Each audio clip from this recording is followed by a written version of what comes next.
Everybody thinks we're wrong. But mother, who are they to judge us? Mother, mother, simply cause we wear our hair long. Mother, mother, ooh.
Thank you very much, folks. Here's one of our recordings, beautiful number called Black and Blue.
cold empty bed, springs hard as lead, feel like golden dead, wished I was dead. What did I do to be so black and blue?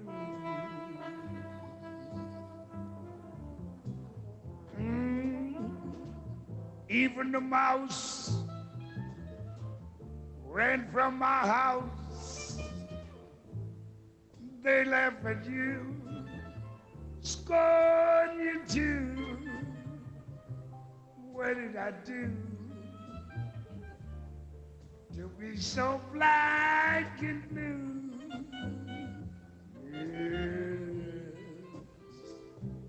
Yes, I'm right inside, but that don't help my case. 'Cause I can't hide what is in my face. But that does I say. How would it end? Ain't got a friend. My only sin is in my skin. What did I do to be so black and blue?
Southern trees bear strange fruit, blood on the leaves and blood at the root, black bodies swinging in the southern breeze, strange fruit hanging from the poplar trees.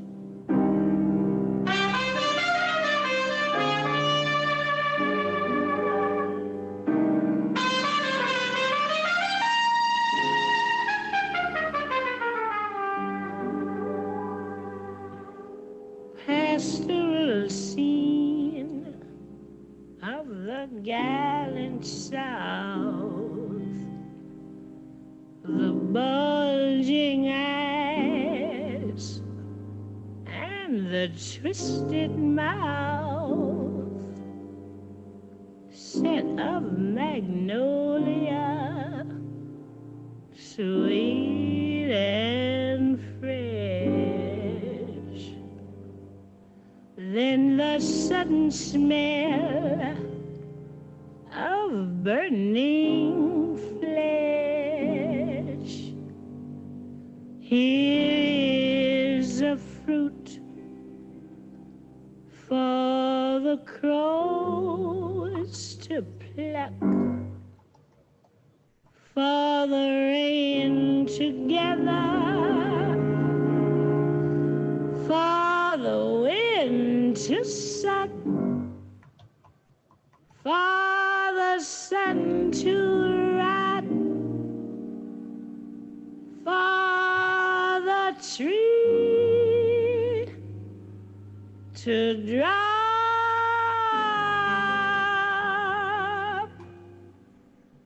Here's a strange and bitter cry.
Well, I always been in trouble, 'cause I'm a black-skinned man. Yes, I beat a white man, and they locked me in the can. Well, they took me to the stockade, wouldn't give me no trial, and the judge, he said, "You black boy, 40 years on the hard rock pile." Lord, I'm trouble,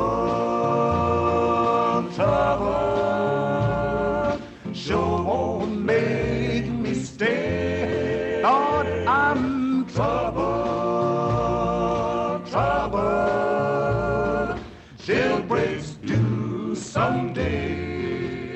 Well, I'm wearing cold iron shackles from my head down to my knees, and that mean old keeper, Lord, he's all time kicking me. Well, I went up to the walker and the head boss too, and I said, "Please, all you big white folk, won't you see what you can do?" Now the sheriff, he winked at the policeman, said, "I won't forget you no how. You better come back and see me again, boy, about 40 years from now." Well, I went back to the walker. He looked at me and said, "Buddy, don't you worry about 40, 'cause in 5 years you'll be dead." Lord, I'm troubled, troubled, makes me weep and moan. Lord, I'm troubled, troubled, since the day I was born.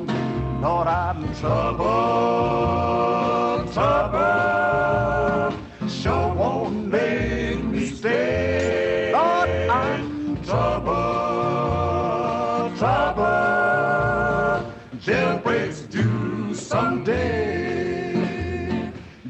jailbreaks do someday. Jailbreaks do someday.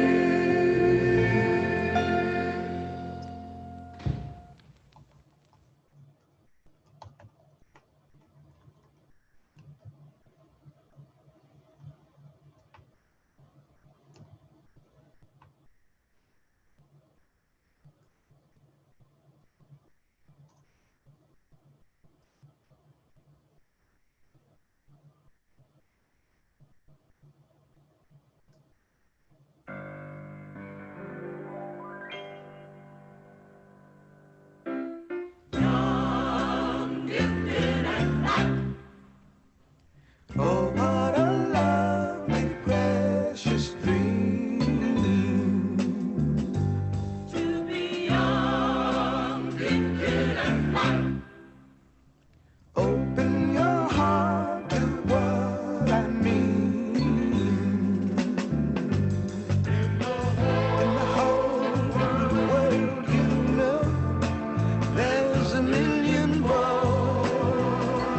and girls who are young, gifted, and black, and that's a fact. You are young, gifted, and black. We must begin to tell our young. There's a world waiting for you. Yours is the quest that's just begun. When you're feeling real low, yeah, there's a great truth that you should know. When you're young, gifted, and black, your soul's intact.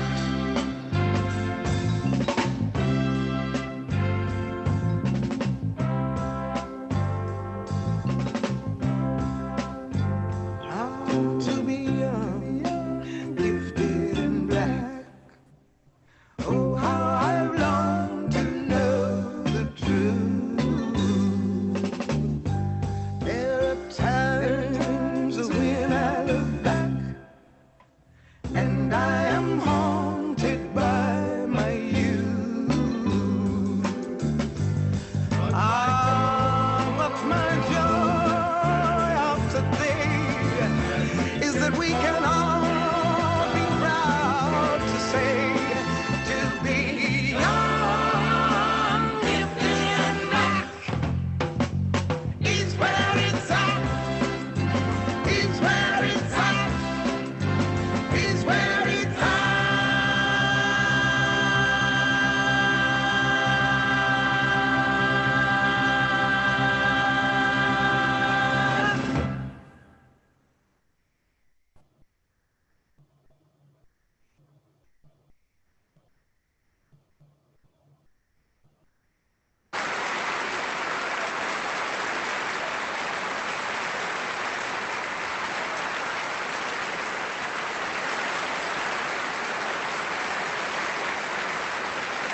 All right. Thank you very much, folks. Here's one of our recordings. Beautiful number called Black and Blue. Yes, sir.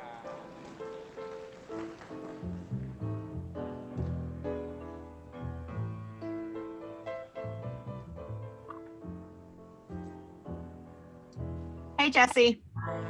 Hello, Susan. You're now co-host.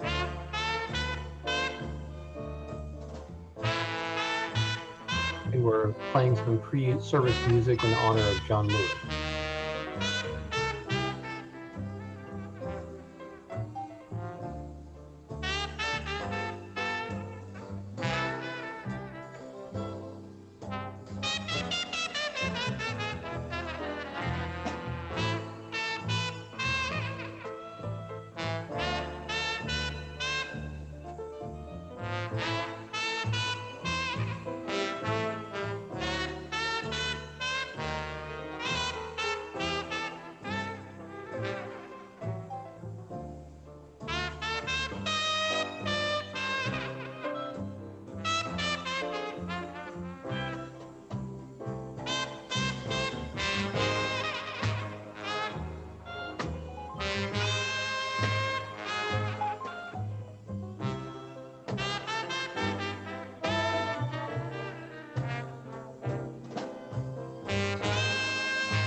want to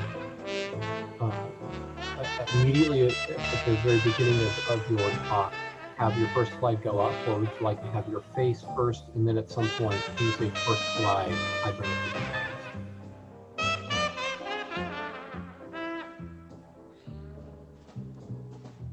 Cold empty bed, springs hard as lead, feel like golden dead, wished I was dead. What did I do to be so black and blue?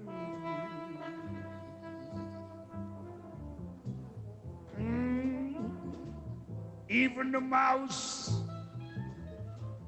ran from my house. They laugh at you, scorn you too. What did I do to be so black and blue?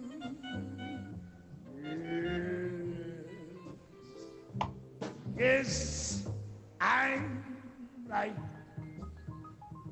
inside. But that don't help my case. 'Cause I can't hide what is in my face. But that does I say. How would it end? Ain't got a friend. My only sin is in my skin. What did I do to be so black and blue?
Susan?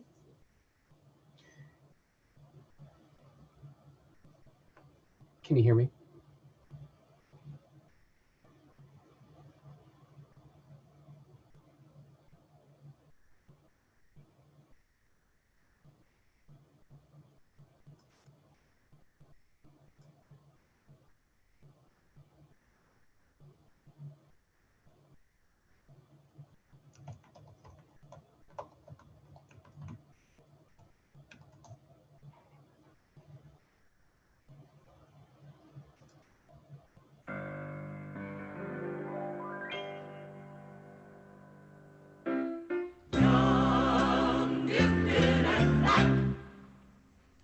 Oh, what a lovely, precious dream.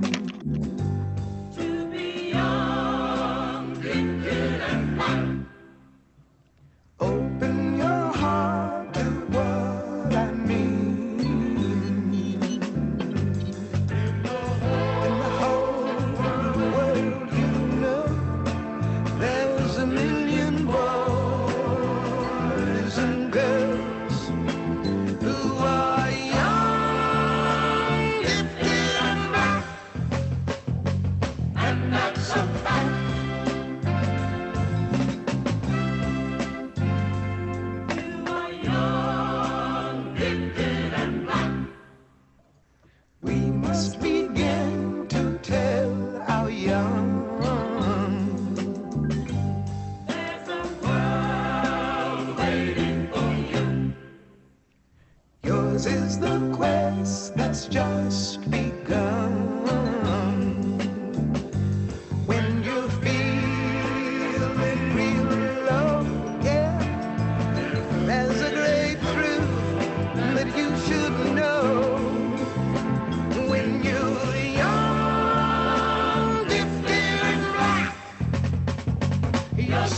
intact.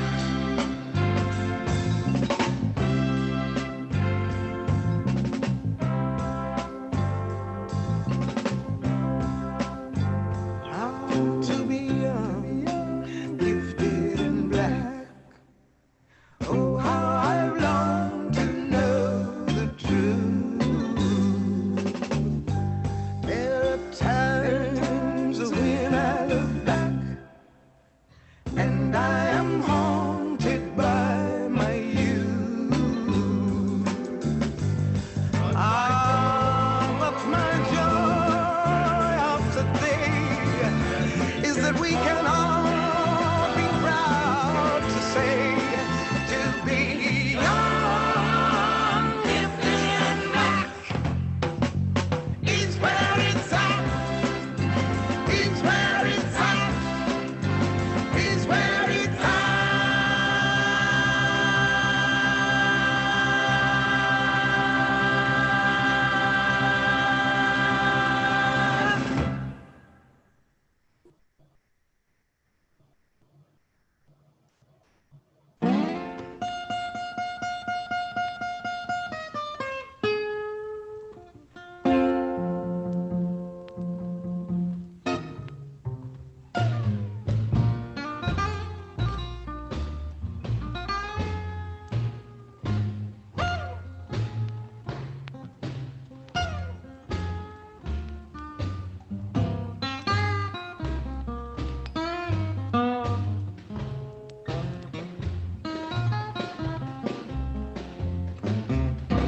Well, I always been in trouble, 'cause I'm a black-skinned man. Yes, I beat a white man, and they locked me in the can. Well, they took me to the stockade,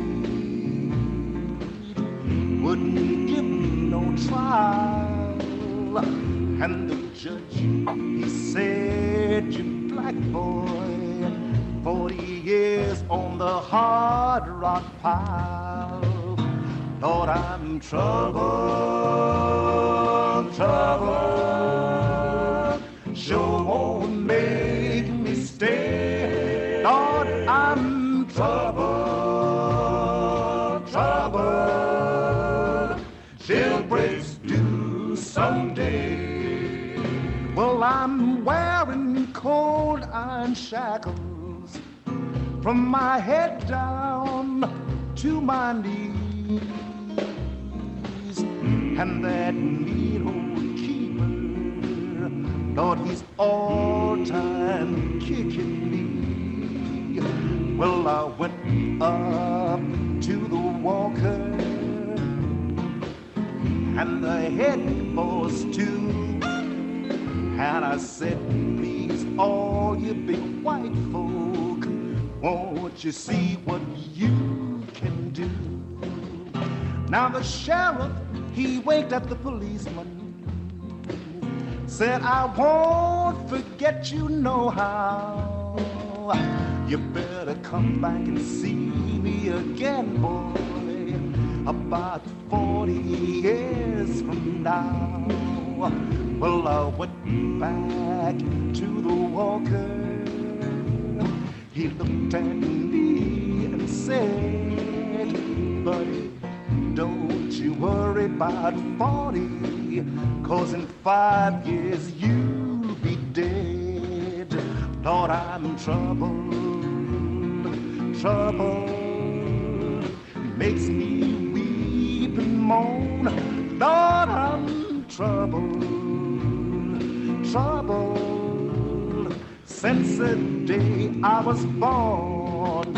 Thought I'm trouble, trouble, sure won't make me stay. Thought I'm trouble, trouble, jailbreaks due someday.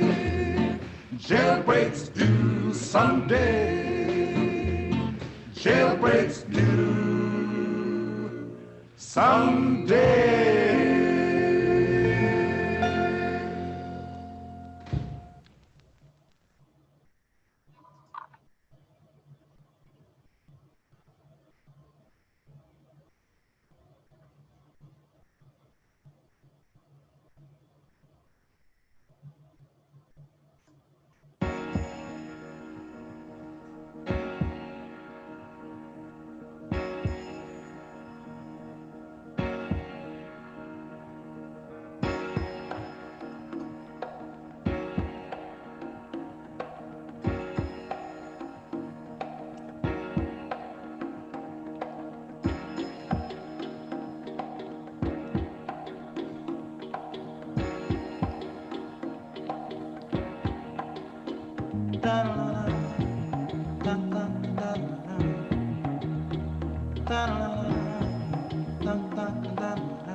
ain't living.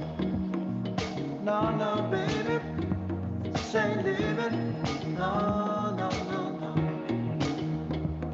Inflation, no chance to increase finance. Bills pile up, sky high. Send that boy off to die. Oh, make me wanna holler the way they do my life. Yeah, make me wanna holler the way they do my life. Oh,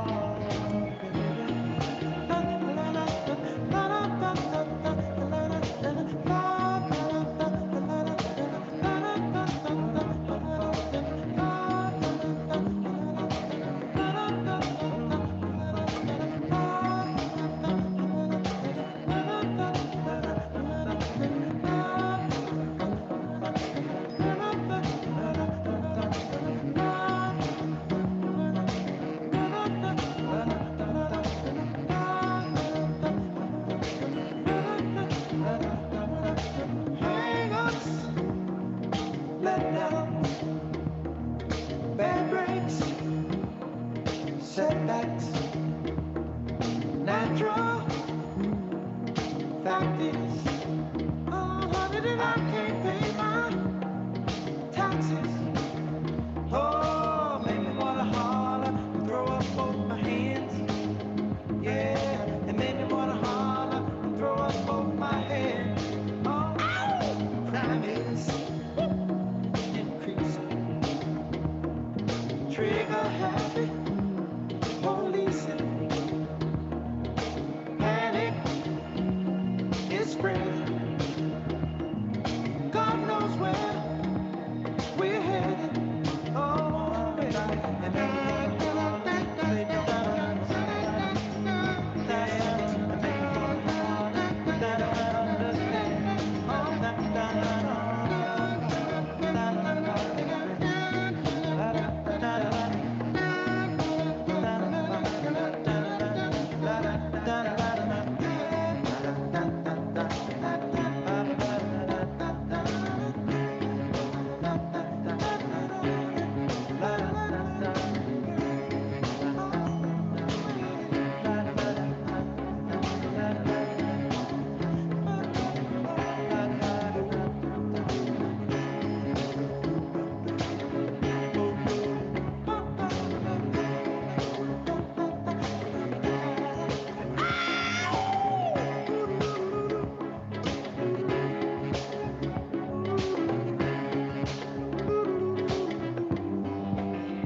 everybody thinks we're wrong. Mother, who are they to judge us? Mother, mother, simply cause we wear our hair long. Mother, mother, ooh.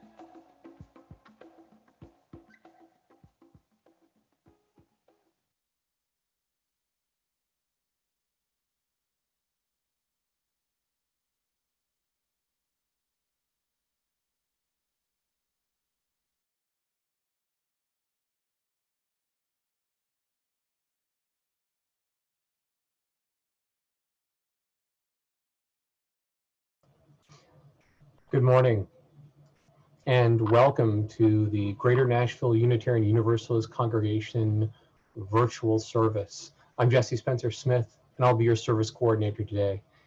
If you joined prior to the beginning of the service, I hope you enjoyed songs chosen in honor of the passing of John Lewis. I'm glad that you're with us this beautiful day, And if you're a visitor, we're especially glad to have you here. Let's begin by lighting our chalice. The chalice lit among us is a beacon of hope in a world in crisis.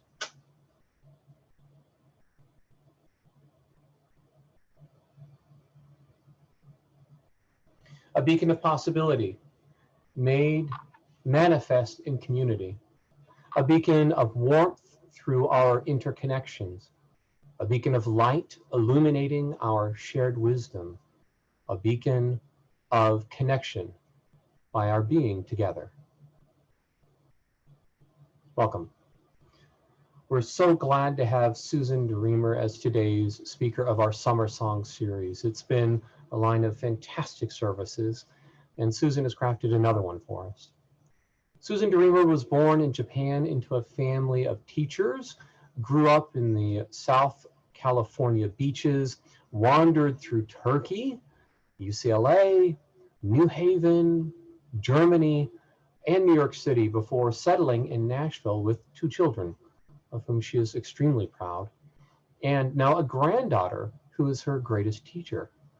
In her spare time, she's a professor at Meharry Medical College, where she works with medical and dental students on basic science concepts in embryology, neuroscience, biostatistics, and health systems science.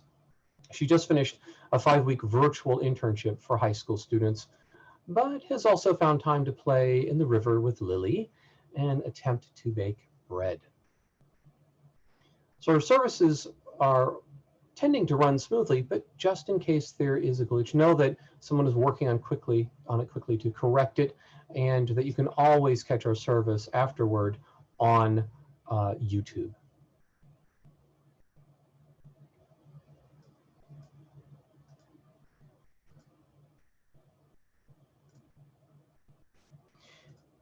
Even though we're physically distancing, know that we also are a community together, and know that we are here to support you.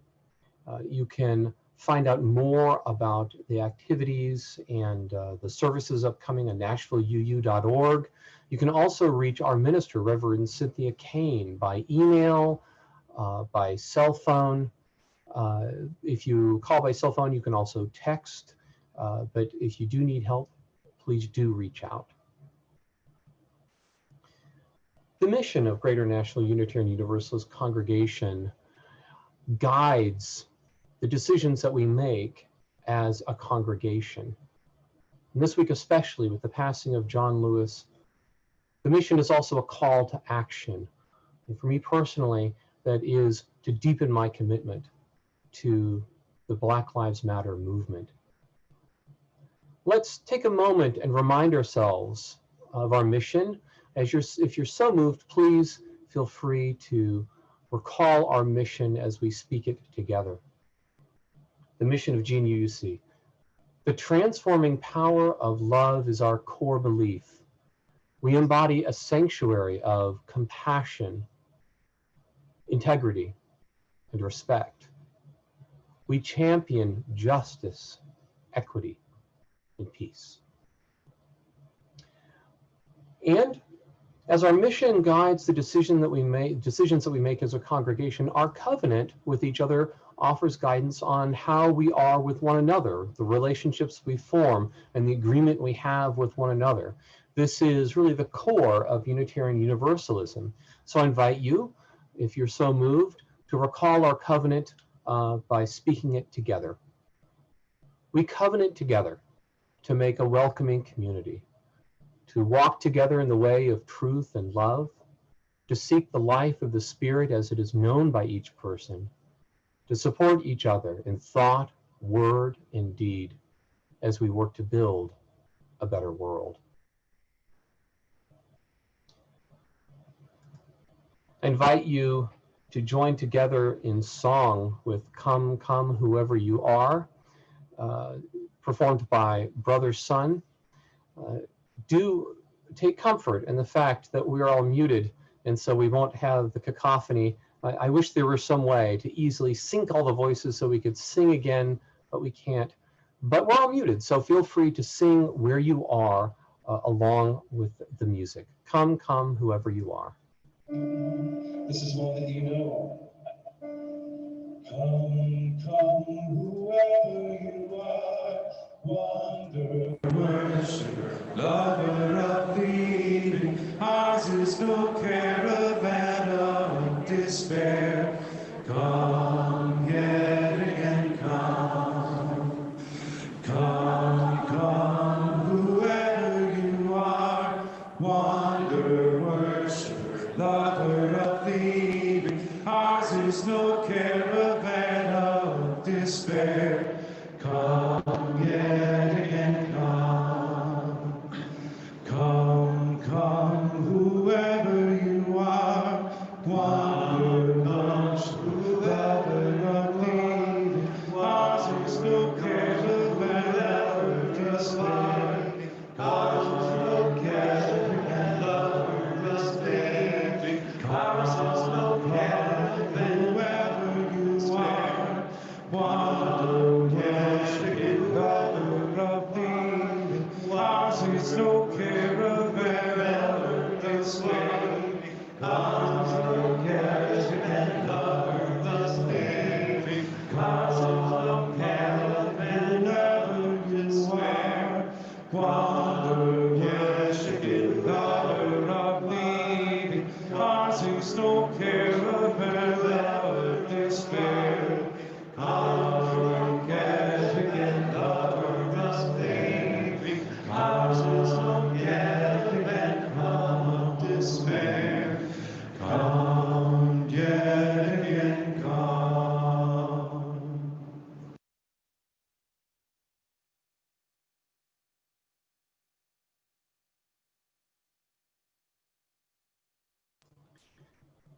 Susan has chosen for a time for all sages a story called Fish is Fish by Leah Leone and read by Christiane Hagen.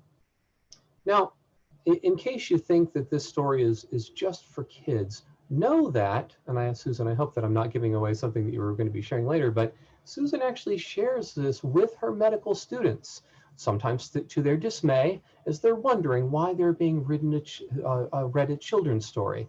But I think you'll be able to make the connection after you've seen the story. Fish is Fish. At the edge of the woods there was a pond, and there a minnow and a tadpole swam among the weeds. They were inseparable best friends. One morning, the tadpole discovered that during the night he had grown 2 little legs. "Look," he said triumphantly, "look, I'm a frog." "Nonsense," said the minnow. "How could you be a frog if only last night you were a little fish just like me?" They argued and argued until finally the tadpole said, "Frogs are frogs and fish is fish, and that's that." In the weeks that followed, the tadpole grew tiny front legs and his tail got smaller and smaller. And then one fine day, a real frog now, he climbed out of the water and onto the grassy bank. The minnow too had grown and had become a full-fledged fish. He often wondered where his 4-footed friend had gone, but days and weeks went by and the frog did not return. Then one day, with a happy splash that shook the weeds, the frog jumped into the pond. "Where have you been?" asked the fish excitedly. "I've been about the world, hopping here and there," said the frog, "and I have seen extraordinary things." "Like what?" asked the fish. "Birds," said the frog mysteriously. "Birds." And he told the fish about the birds who had wings and 2 legs and many, many colors. As the frog talked, his friends saw the birds fly through his mind like large feathered fish. "What else?" asked the fish impatiently. "Cows," said the frog. "Cows! They have 4 legs, horns, eat grass, and carry pink bags of milk." "And people," said the frog. "Men, women, children." And he talked and talked until it was dark in the pond. But the picture in the fish's mind was full of lights and colors and marvelous things, and he couldn't sleep. Oh, if he could only jump about like his friend and see that wonderful world.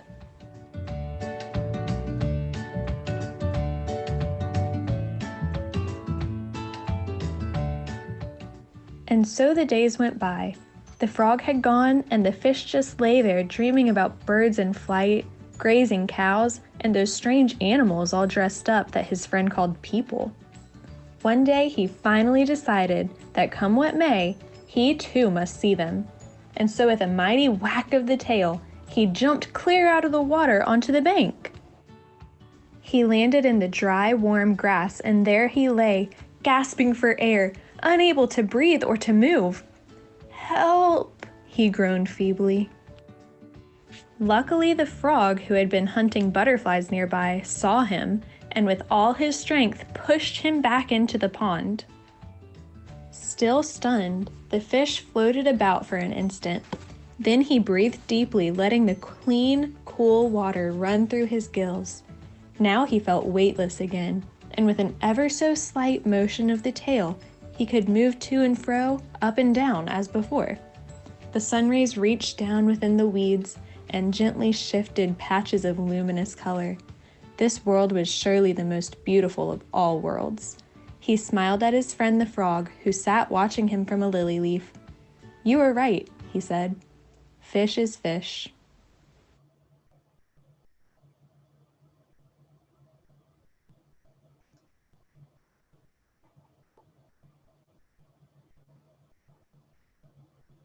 Take a moment now to share the plate.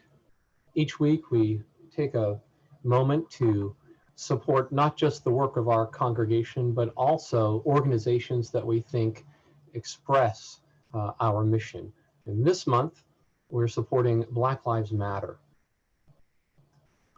To make a contribution to the congregation or to share the plate, I know that half of checks made out to GNUC will, with Share the Plate, half will go to the congregation and half goes to our organization that we're supporting.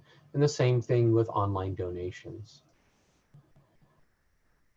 You can click donate on the webpage, you can text, or you can mail a check.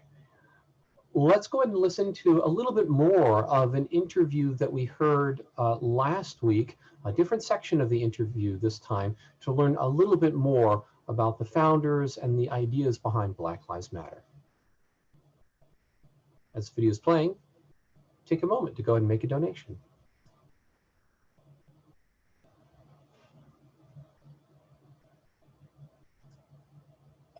What gives you hope and inspires you in that context? I am hopeful for Black futures. And I say that because we live in a society that's so obsessed with Black death.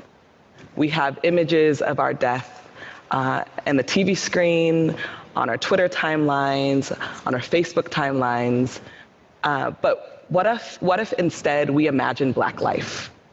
We imagine Black people living and thriving, and that inspires me.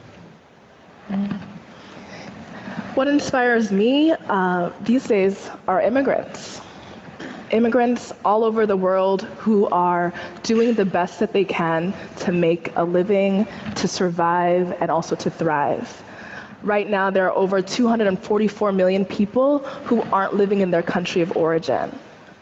This is a 40% increase since the year 2000.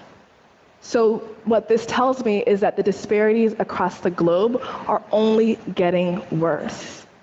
Yet there are people who are finding the strength and wherewithal to travel, to move, to eke out a better living for themselves and to provide for their families and their loved ones. And some of these people who are immigrants are also undocumented, right? They're unauthorized. And they inspire me even more because although our society is telling them, you're not wanted, you're not needed here, and they're highly vulnerable and subject to abuse, to wage theft, to exploitation, and xenophobic attacks, many of them are also beginning to organize in their communities. And what I'm seeing is that there's also an emerging network of Black undocumented people who are resisting the framework and resisting the criminalization of their existence. And that to me is incredibly powerful and inspires me every single day. Thank you. Alicia. So we know that young people are the present and the future. But what inspires me are older people who are becoming transformed in the service of this movement. We all know that as you get older, you get a little more entrenched in your ways. It's happening to me, I know that's right. But I'm so inspired when I see people who have a way that they do things, have a way that they think about the world, and they're courageous enough to be open to listening to what the experiences are of so many of us who want to live in a world that's just and want to live in a world that's equitable.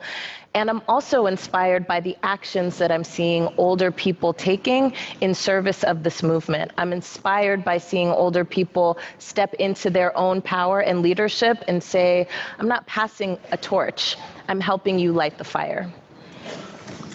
I love that. Yeah.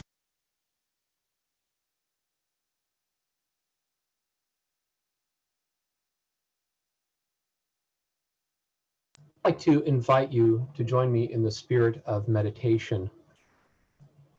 We'll have a reading, and then we'll close out our meditation after a period of silence with music. Please join me in the spirit of meditation.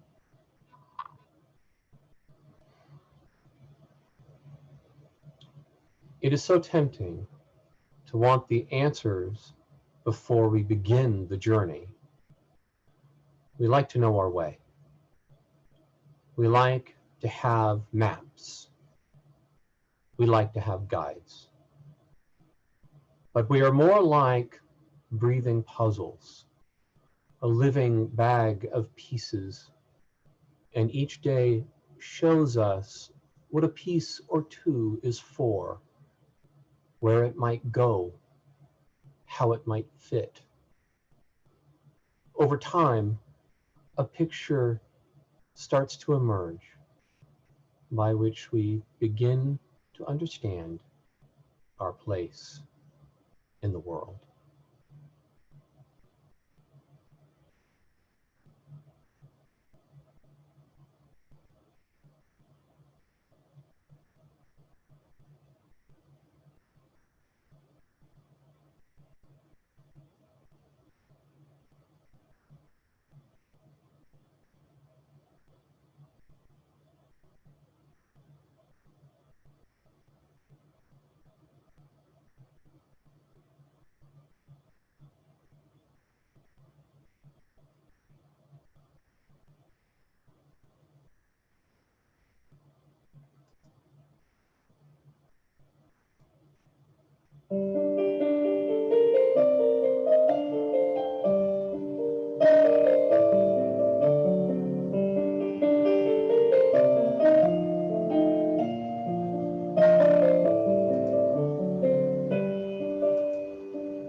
I'd like to invite our speaker, Susan DeRiemer, to unmute and to step forward and share with us her summer song.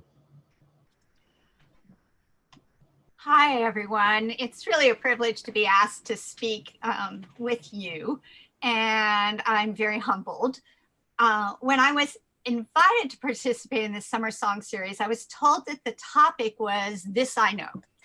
But in this year of pandemic and social upheaval, when we're all inundated with questions and reminded about how much we don't know, my reflection is turned towards living in a world where my ignorance is always going to outweigh my knowledge. It's sobering, but part of the wisdom I think I've gained with time is that knowledge that, you know, I have skills, I have expertise, but I am always walking in the unknown.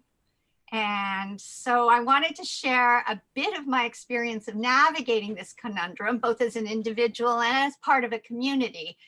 That and my experience with learning to bake sourdough. So my day job includes teaching medical students. And right off the bat, I try to make them aware of what we don't know. And this does not go over well on multiple levels. First, they really want to learn all about the body and drugs and diseases and what will be on their licensing exams. They see themselves like the young doctors in this picture, you know, getting in there in the clinic and treating patients. And then I come in, an old white lady with a PhD, and point out all of the places where medicine is ignorant, and where there are problems, the gaps in our knowledge, the challenges of needing to include patients and all of their experience and values, and finally the sort of flaws that can occur in a doctor's judgment because doctors are human and they're working with a human brain. So I'm going to give you a little bit about of what I give to them, and then we're going to eventually come back to how to use this in our own lives. So if I can have the next slide. So part of that sort of trio of what we call evidence-based medicine is the facts that we have, the things you can look up on the internet, the papers that are published. And despite all this incredible knowledge that we've gained, when I teach embryology, I have to start out by telling them that in half of the cases, when a baby is born with a birth defect, we don't know why. And we can't answer the question that parents have about why did this happen, except with saying that it's an incredibly complex process and that sometimes things happen. And the little added figures here are just the changes that we've seen because of the massive knowledge we gained when we got the Human Genome Project. We know a lot more about mutant genes. We know a lot more about chromosomal abnormalities, but there is still 50% of the time where we don't know why the baby was born with the defect that it has. So that's a sobering piece of information for them to start with. And then of course we spend the rest of the semester learning what we actually do know. Another piece, if I can have the next slide, Jesse, has to do with that patient component that we need to include. So when they have a patient come in, there's a huge amount they don't know about that patient and that patient's life and that patient's values. And so getting them to stop and listen and treat the patient, not just the symptoms, is also one of the things we point out. Is in their job, it's not necessarily tested on a multiple choice quiz, but it's part of what they need to learn. And then the third thing has to do with perceptions and the way their brains are going to influence how their judgment interplays in the clinic. So this is just a reminder of the tricks our brains can play. And so that even with something physical, we often perceive quite different things. So I don't know if you guys remember what color is the dress. So I want you to think back if you did this when it came out in about 2015, what color you thought this dress was. Some people saw gold and white, some people saw blue and white, some people saw brown and blue. And so, you know, the same physical thing is perceived by us very differently. So even the judgment can be biased by things that we have difficulty controlling because they're internal. And if I can have the next slide. So we talk about how this plays out in medicine. So I want you to really quickly look at the two pictures and tell me who has heart disease. Now, you guys are probably like my students and realize that there is sort of a trick question underlying this. And so you may all have thought, yeah, it must be the runner. But, you know, if we're really honest, you know, most of the time we would associate heart disease with the person on the left who has the higher BMI.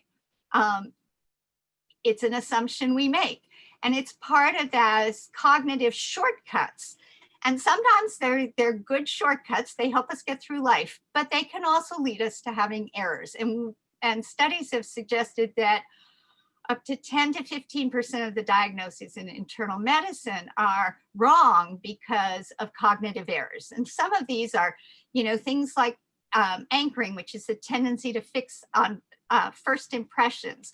Confirmation bias, which means that you've got an idea and you're going to kind of selectively look at the information and only really pay attention to the ones that go with the idea you already have.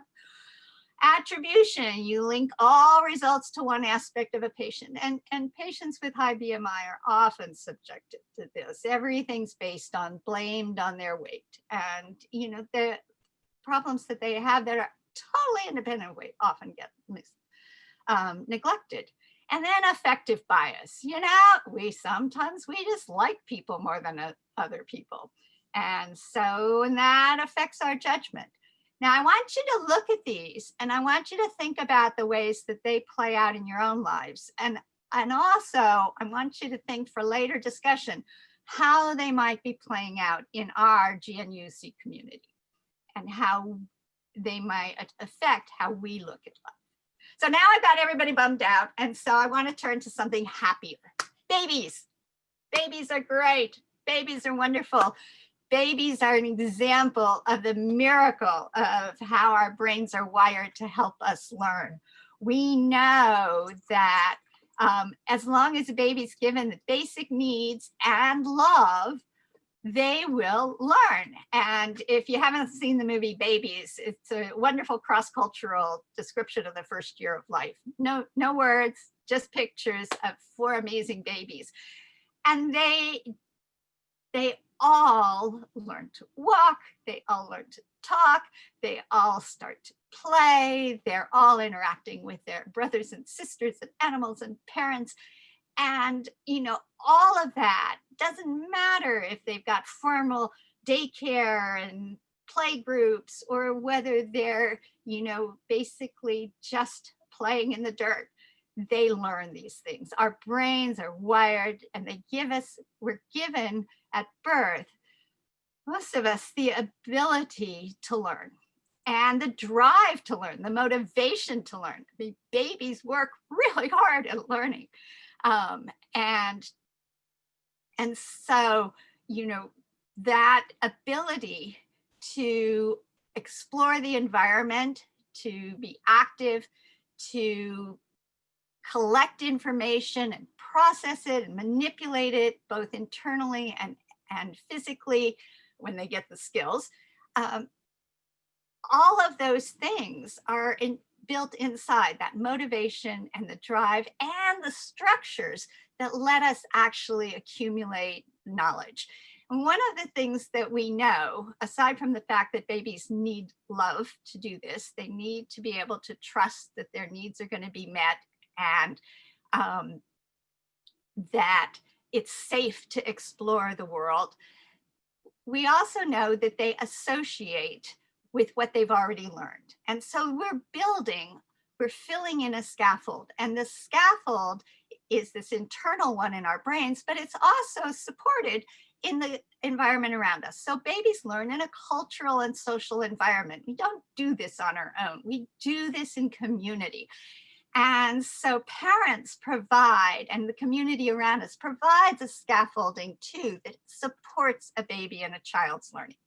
Now, Lily is very quick to tell me that babies don't know anything, because she, of course, is 6 years old, and 6-year-olds know an awful lot. In fact, she will repeatedly tell me, oh, I knew that, even when I know this is a concept that she probably hasn't seen before, but she is confident in her knowledge and she is confident in her learning. And I really hope that she'll keep that, because sometimes as children go through school and we start to put learning into a structure that's not as supportive, sometimes is more restrictive, we start to talk about right answers and wrong answers, and children get grades associated with them, and sometimes they internalize this, and learning becomes a label, and it becomes a burden, and it becomes a source of anxiety instead of that intrinsic sense of joy and exploration that we're born with. As we go through life, teenagers, they start to tear down some of the scaffolding that parents have provided around them in their search for finding new knowledge. They are very active in exploring their power and their ability to control the environment, as anyone who's ever had a conversation or an argument with a teenager knows. And they're forming they're taking the bits and pieces from what we've given them and what they're observing in their peers and building a new identity and a new knowledge base. And we see the power of that in our youth in the RE classes. We see the power of it in the youth that are leading demonstrations now. So all of that joy, and then we get to adulthood.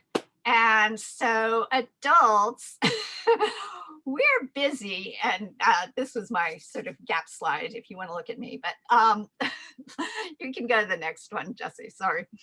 You know, adults, we have jobs and we have dishes to do and we have people who depend on us. And so we spend a lot of time in what I tell my students is called type 1 or system 1 thinking, or if you use Daniel Kahneman's model, it is fast thinking, okay? We don't spend a lot of time thinking about things because we don't have time, you know? So our morning routines, our habits, our quick judgments as to what should be done, our mental shortcuts, we use these all the time to get through our day. Even in our work environments, we're often doing routine things that we have to just, we know how to do. We've got that level of expertise, you know, and we can jump right in and do our job. If you look at the difference between novices and experts, experts spend a lot of time in this particular way of thinking. So when you go to the doctor, an expert doctor is going to very quickly start to develop a differential diagnosis, and they're probably going to come to a conclusion pretty quickly, and they're going to know pretty quickly how to treat you, and that's going to let them finish the encounter in the 15 minutes that the insurance company is going to pay for. So, and you all know, you've all been to doctor's appointments that have gone like this, but we all do this. We all spend a lot of our time in system 1 thinking. System 2 is our reflective, our meditative, our slow, our conscious, our really energy intensive thinking. So not what we do when we're hungry. It's so rule-based, and it's what novices have to do because they don't have all of this background knowledge, this constructions to call up. So one of the things that happened when we all got locked down is we were forced to stop. And it gave us the opportunity to stop and think slower. It also gave us the opportunity to try new things. And here's where the bread comes in. So if you, one of the things we can do with it was when all of our normal world changed was to try new things. And these are my attempts at sourdough. And you can see that they are not perfect. I have not yet learned to turn out a good dough of sourdough. Some of them are too flat. The one on the bottom, it's got a raw center with a hole in it. But in the process of trying this skill, this is something, that, I'd baked bread a couple times before, but actually spending some time to really think deeply about how to do it right and to practice it. You reminded me of the need to sometimes try something new and to be willing to try something new, to be willing to fail. It also reminded me that learning involves action. You actually have to try to do and apply what you're learning. And that process in making bread, is a very physical one. And that's part of the reward, the actual learning the texture and feeling the kneading and watching the rising. And bread does make you slow down because you have to wait for that bread to rise. And so, this is the part of the reminder of the need to slow down and to separate. And so what I want to turn to now is actually how to take these lessons and to think about learning in our community. So one of the things that drew me to Unitarian Universalism was the fact that in the principles, in the sources, in the covenants, we all talk about this lifelong journey of searching for meaning and truth, and that we're doing that in community. The fact that we draw on multiple sources, and I put the sources up here, including experience, words and deeds of prophetic people, wisdom from all the world's religions, not just one, teachings about God's love, incorporating science in beliefs, and incorporating spiritual and earth-based traditions. This is part of the power of our congregation and of our belief system. And so it really appeals to me. But I do want to challenge us that just like my medical students, we sometimes, and medicine in general as a structure and a system, we sometimes also fall into some of those traps, those gaps in knowledge, those need to better understand the people around us and their different experiences and values, and also the way our own perceptions and thought processes can lead us into error, or lead us away from the challenges of stopping and really thinking deeply. So if I can have the next slide, I'd like to sort of open up a discussion. So I gave you some of those errors, like anchoring and premature closure and attribution and affective bias.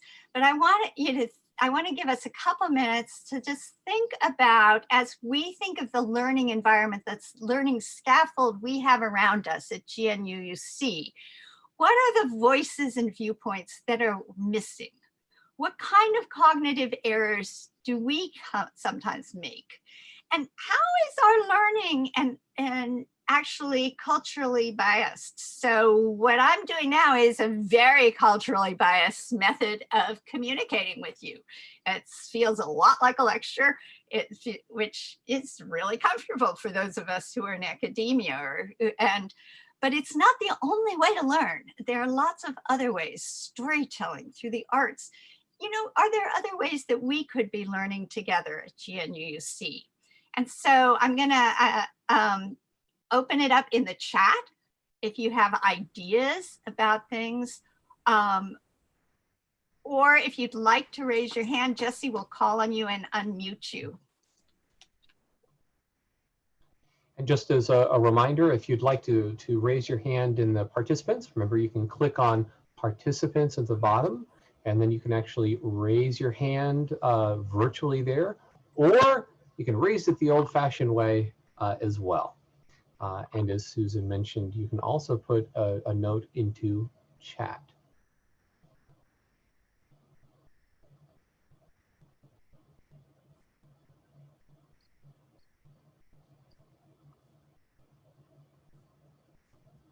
And Susan, I'll start actually with one. Okay. You know that I love your presentation. I love thinking about the shortcuts we take with our system one when we do fast things, and we do it sometimes because we have to. But it seems to me like system two is hard to do, and it's especially hard to do when you're having social interactions as well. It's really tough to say, hold on a minute, I've got to study my assumptions here for just a minute. Just stand there. You don't have time, and so you go with what you have. So so in church you're always being social, and so it's really hard to get out of that in my mind, system one. I have time during the service, to think and to slow down, but otherwise it's just like automatic, and I don't know if there's an easy solution to that. But first of all, it seems to me like when we're being social, we're so often in system one, for better or for worse.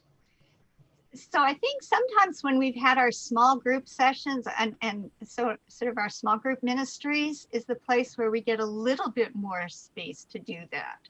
Mm-hmm. And I see Charles put down Black and conservative voices, and I think that's true. We're missing those, but I think there are other voices that we're missing as well. And I know that there are opinions, but people may not feel free to share. And Larry, I think were you raising your hand a moment ago? If so, you're free to go ahead and share. Me? Yeah. I was thinking of just thinking about, well, what do you do? Simple in 20 words or less, which I don't use very often.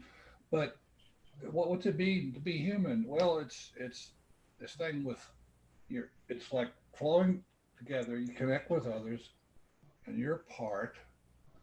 You be yourself alone, and get that system two, and then you come back to that system one.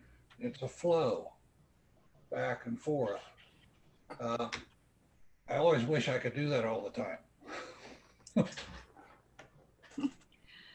So Jennifer brought up that sometimes we don't have as big a variety, and I think one of the things that we're not necessarily great at is intellectual humility. And if you look at Islam, one of the meaning is submission. And bringing in that sense that, you can't control everything and that you can't know everything, is something that we don't often talk about. And it sometimes rubs us, the wrong way, because we really do sort of want to be in control and able to affect change and things. So I think that's another. There's two more people have raised hands. So yeah. And actually, just real quickly. So Susan was just responding to a chat from Jennifer. For those of you who don't have chat up, Jennifer Kate Seidel shared, "I feel we don't often hear from Islamic or Hindu sources as part of our regular service, though there are extracurricular opportunities to connect, and traditional beliefs from around the world are off our radar except at story time." Susan Mankin, I see that you had your hand up. I'm going to ask you to unmute to share. I just wanted to mention to the group that I think that one of the things that seems to be taught and lauded in our school system is debate. And I think that a lot of times kids who go through debate, they learn to argue for or against a certain thing, but they don't think through what they're actually arguing for or against. And I found this all of the years that I was in medicine, that sometimes some of the people that I would refer patients to would always somehow take an opposite viewpoint from what I was trying to describe to them that I had found out was going on in the situation. And then they would just sort of summarily say, oh no, it couldn't be that, you know. And that was always a difficult thing, to try to convince people that you might know a little bit more about that than they did, because I think that they have an innate need to support themselves first before anything else. And so I'd like to know what Susan has found in her studies with the students and so on. Well, I think that this is part of, you know, we're asking people to change as part of all of what is going on here in so many areas of our lives right now. And I think it's really important to realize that change sometimes is threatening, and people will push back against that. Is a protective thing. And so, you know, that, and I know, Susan, you were a great physician, so I'm sure you bridged those gaps, but it took extra work, didn't it? Yeah. I see hands up from Thina, Mary, Denise, and then also a comment from Charles. Thina, I'll ask you to unmute and share. So one of the things I really appreciated about your talk, Susan, was sharing the failures of your sourdough. I feel like we don't have enough of that. You know, we always hear about the successes, right? We hear about those who have overcome adversity, those who help push ideas and things like that. But what about all the times that we failed? I think there's a lot that we can learn from things like that. And I think talking more about those failures makes it safer for people to share where they're struggling as well. And I think this is one of the things that, you know, and it's a funny thing because I think it contributes to some of the negative evaluations I get from students, because I will tell them I make mistakes and that they should challenge me and they should point out my mistakes if I make, you know, if they have an issue. And that ability to sort of say, you know, I'm fallible, you know, it contradicts that model of expertise and power and control. And so it's unsettling sometimes to open up and share failure in our society. It isn't encouraged. Mary. I've started reading Ibram Kendi's book, How to Be a Non-Racist. And he's talking about his parents, and he says that for them, Christianity was about struggle and liberation. And I think as Unitarians, we may tend to view Christians as swallowing all the things that don't make sense. And we overlook the fact that for many people, Christianity does represent hopefulness and liberation after the struggle. So I hope that we can be tolerant of Christians as well as other religions. No, I agree. Do we have Denise? Denise, yeah. What I'm thinking is that some of the voices that are missing are of lower income and less educated people. I think one thing that happens when we do that is that we assume that the best model for getting things done is whatever the popular business model is of the time. And of course, we know that's not true because it changes constantly. So we know there are other ways, and sometimes maybe some other simpler ways. They may not always be simpler. Sometimes some other ways are just as valid. Yeah, and I think we have to confront, you know, that sometimes we make these assumptions and attributions, and also the way we structure again is there are ways to make people more comfortable with different styles of presenting and interacting than sometimes our very formal structure that we use. So I think that we're pretty much, I want to keep on time. So what I wanted to do is, with my last couple minutes, is go back to what we know about childhood learning. And I've taken a scaffold. So if we can have the next slide, Jesse.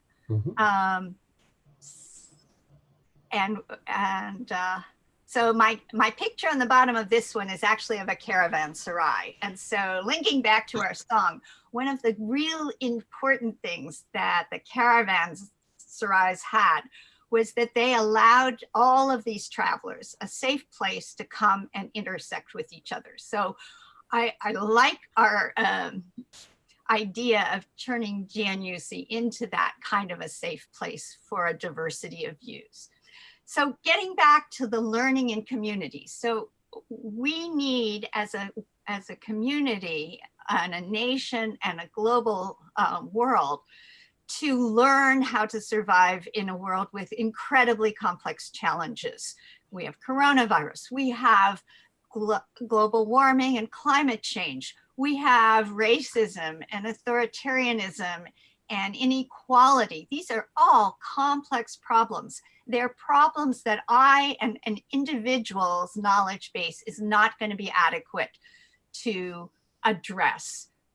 But we do have an entire globe full of people with knowledge, and we have the infrastructure now to actually tap that knowledge.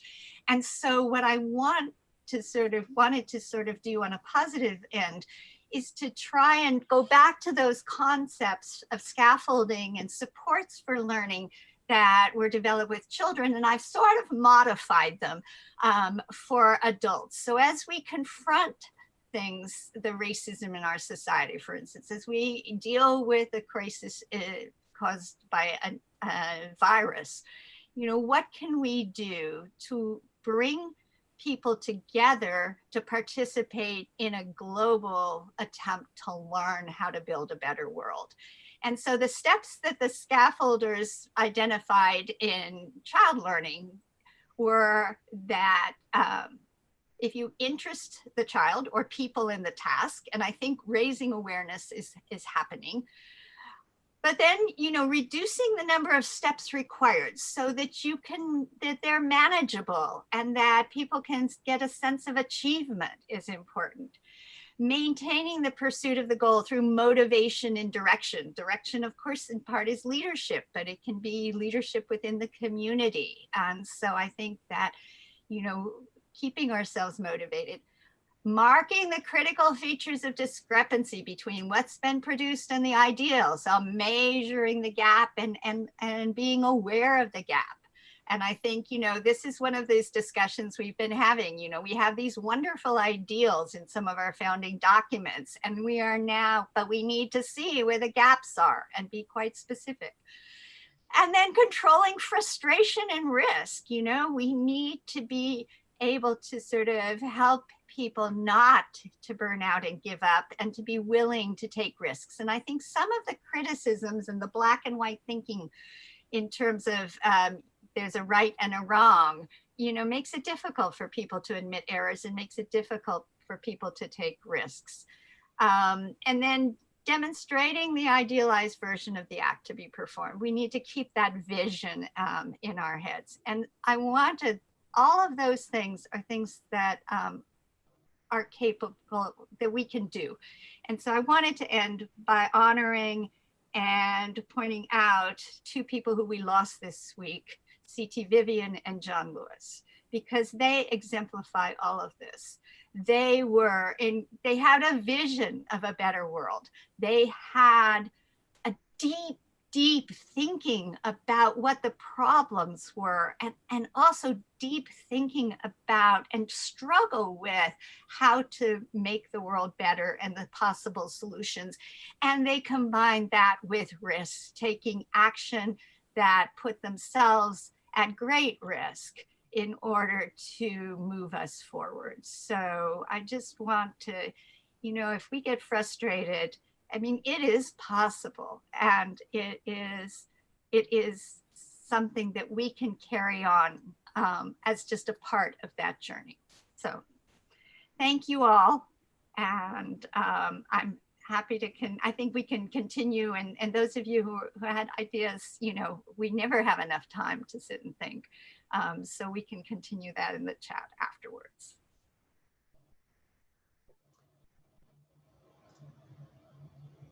Thank you so much, Susan.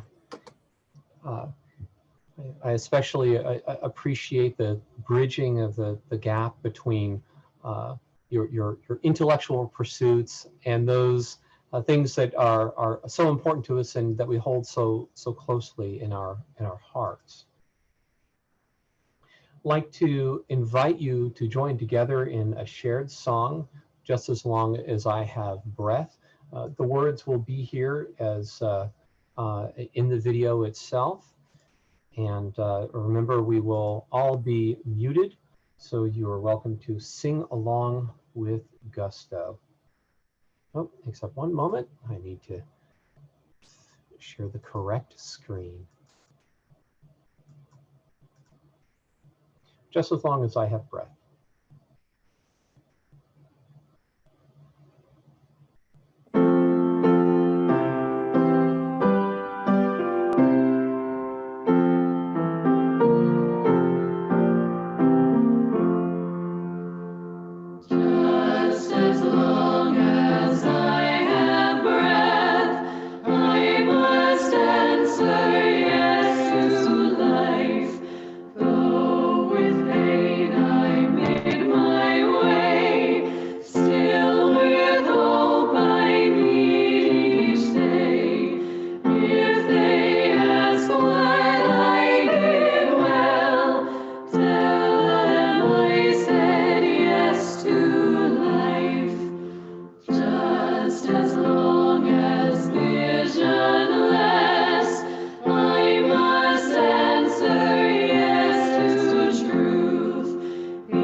Each week we take some time to share those events in our lives which have shaped us.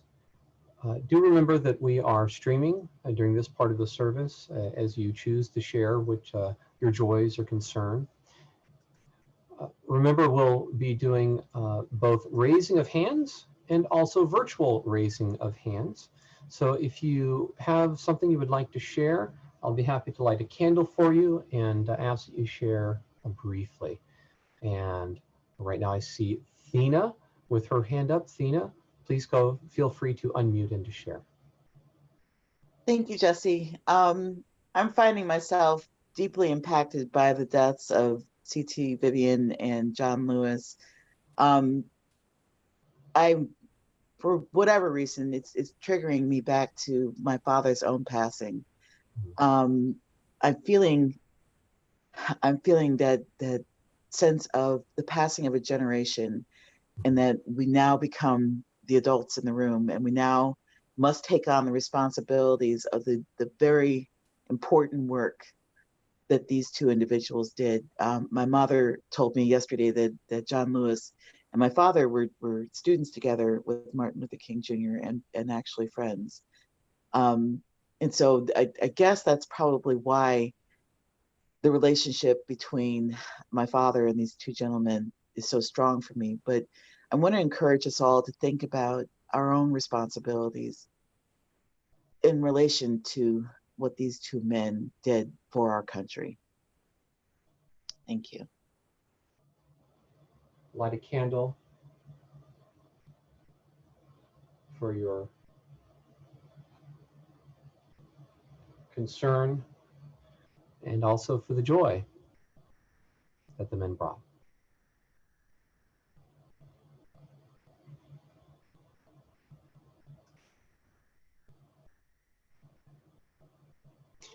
Larry. Yeah, I have a concern.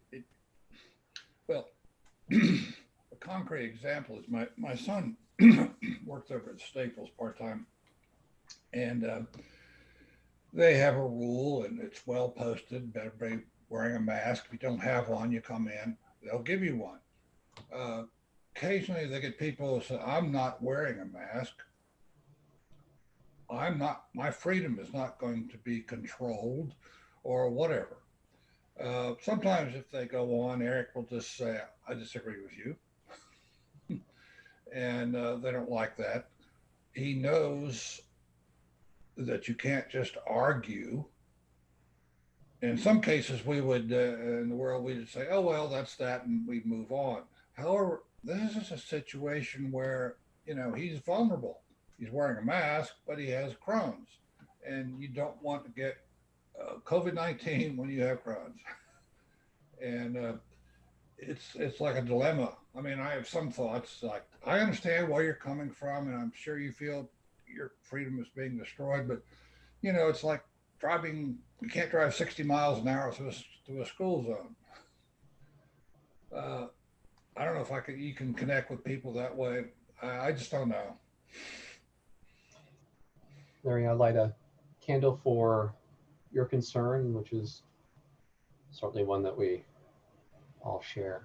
I'll follow up actually with that.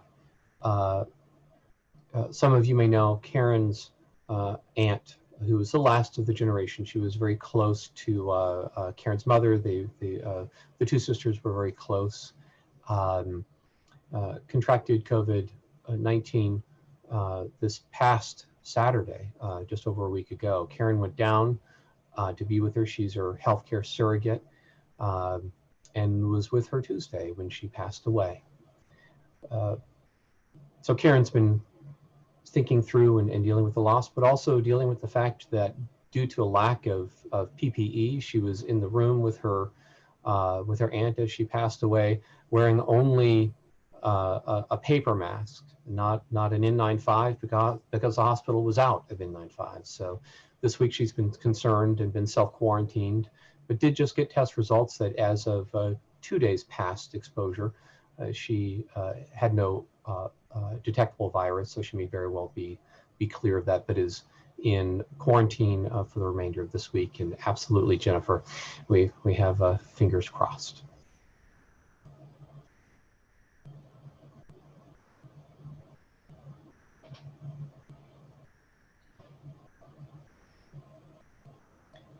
Do we have other joys or concerns?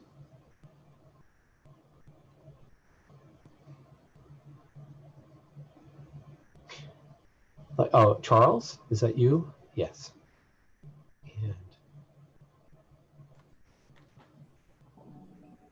I haven't told Marjorie this because I found it out only a few minutes before we started the service.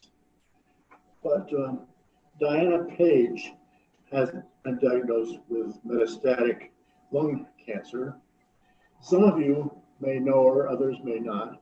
She has come to the greater meetings occasionally. I believe she used to go to a Unitarian church. She's been an activist in a lot of different fields, judicial reform, the ecology. She's been a real spark plug in separation of church and state, getting me to do things that I was neglecting. It's going to be a terrible loss if she's not an activist anymore, because she was the legislative chair for our Nashville chapter of Americans United. I don't know whether there's anything that we can do to be supportive of her. I know she's very scared about it. Thank you, Charles. Light a candle of concern for Diane.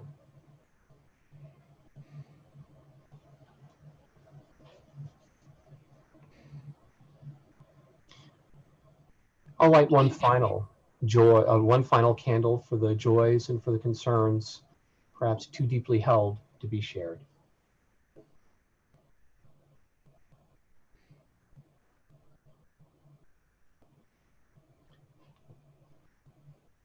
let's join together, and we'll return to Spirit of Life this week as performed by the All Souls Virtual Choir, and would like to thank Kristen, who has added words to the video as well. So please feel free to sing along as you are so moved.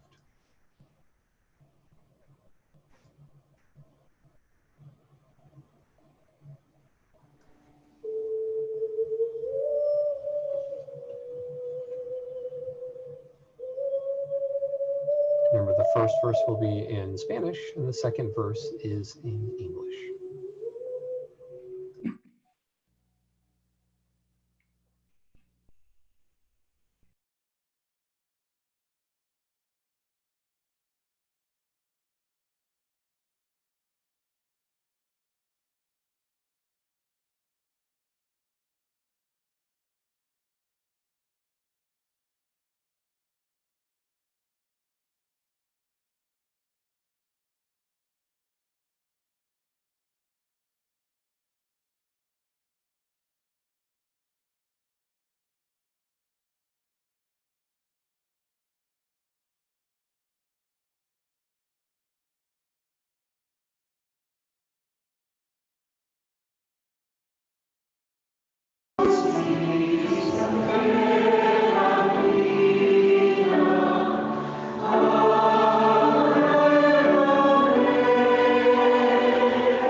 Please join me as we extinguish the chalice. I'll share the words.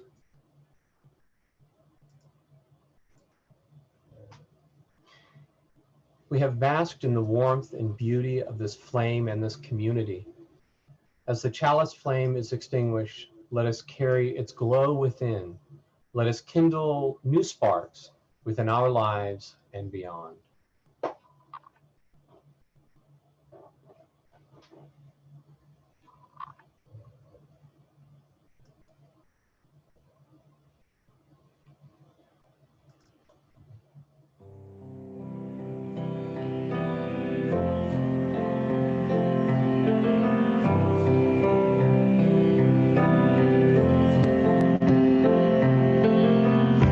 Imagine there's no heaven. It's easy if you try. No hell below us.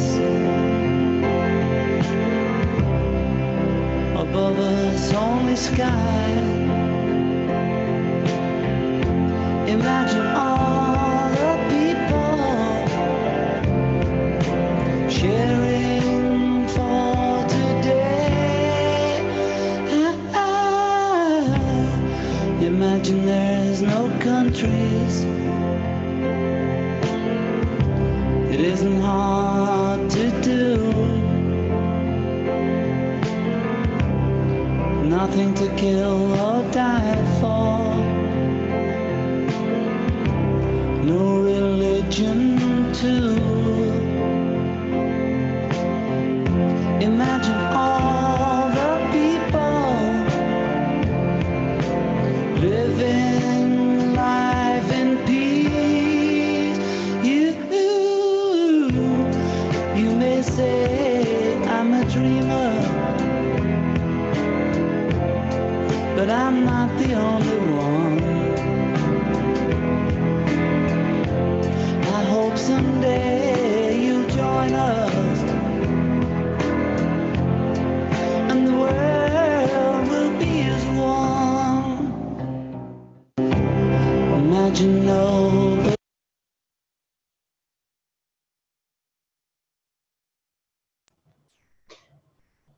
I'd like to invite you into coffee chat and discussion, much like we have done in the previous weeks. If you are interested in speaking further with Susan, you can remain here in this room, and I'm going to set us all right now so that folks can unmute themselves. If you're interested, though, in just having a general chit-chat discussion, if you would please go ahead and raise your hand virtually. And what I'll do is I will open up a separate room for you so you can actually do that as well. Okay, I'm going to go ahead and get the room set up real quickly.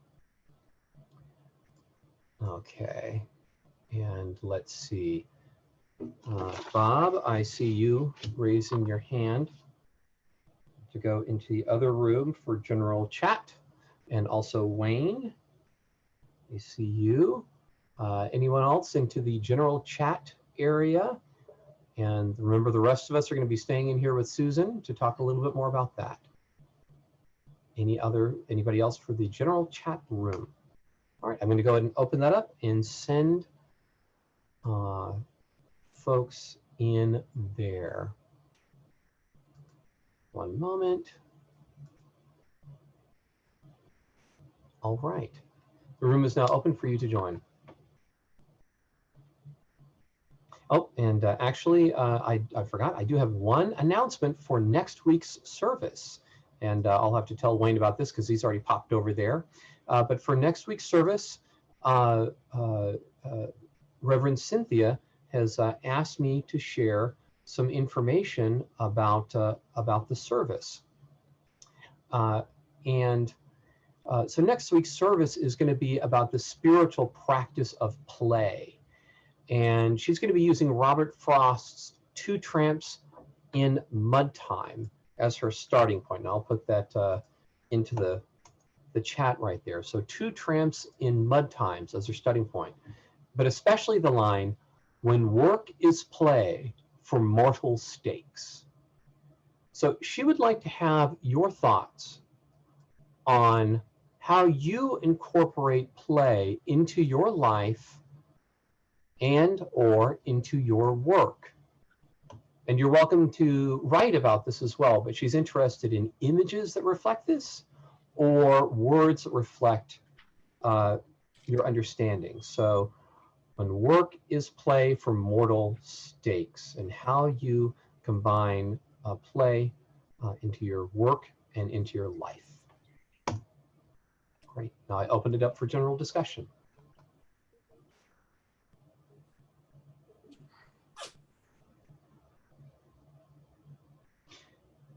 Susan, thank you again very much. You know that this material is near and dear to my heart.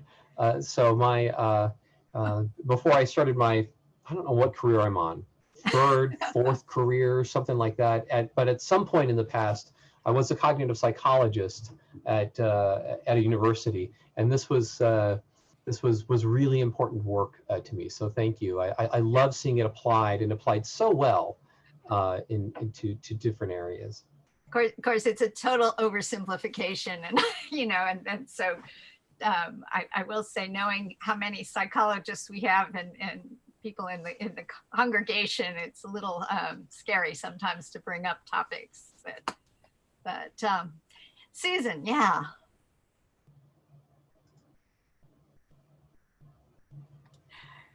Yes, thank you very much. That was very informative and an interesting take on on how you've dealt with the students over the years. I just wanted to share one of the things that I used to tell all of the new mothers, because I was covering the well baby nursery for several years also. And I always stress to them that the one thing that you can always rely on is that nothing ever goes according to plan. And that they better start realizing that early, because that's the key to prevent child abuse and a lot of other things. So, yeah. Yeah, I think giving up that sense of control is definitely part of parenting. Yeah. And you know, and that lack of knowledge, because just as soon as you figure out one stage, they grow and change, and you're left in the dark again. And Tina, I see you have your hand up too.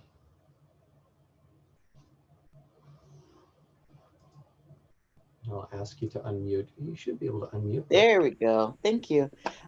Susan, I was wondering if you'd be willing to share your slide deck. Oh, yeah, no, that's certainly. Awesome. We're at my company, we're working on building some unconscious bias training right now. And I think that a lot of what you talked about is going to help inform my community on that. So thank you very, very much for everything that you talked about today. So I have another thing that I do with the students sometime, but I tried to do it on Zoom and it doesn't work on Zoom, but to try and bring up how strong some